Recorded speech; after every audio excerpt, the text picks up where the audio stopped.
فرش، کنف، سرمدوزی، جاجین، باز اینم جاجین، اینها هم که کنف هست کار شده روشون.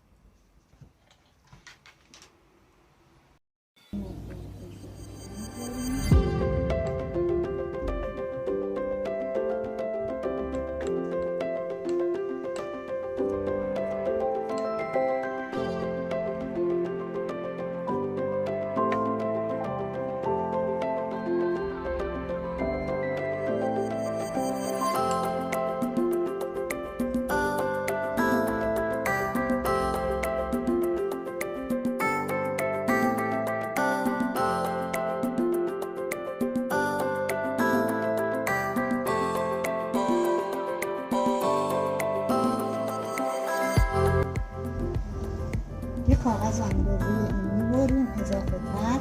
این رو چه کار میکنیم؟ میذاریم توش.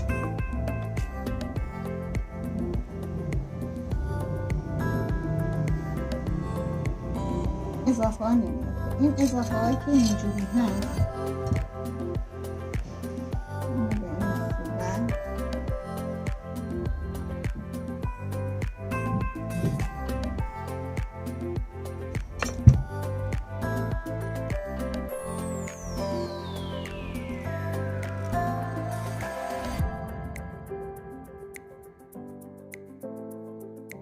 داخل این رو میتونیم از چسب کفش استفاده بکنیم، میتونیم از چسب رازی استفاده بکنیم، میتونیم از دستگاه حرارتی.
کنف هست، جاجیم هست، این فرشه، این جاجیمه، اینجا سرمدوزیه.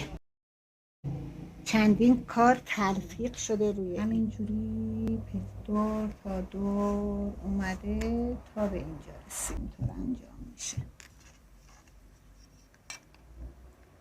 این صورت چسب میزنیم، یه تابش میدیم، بعد دیگه اینو فشار میدیم.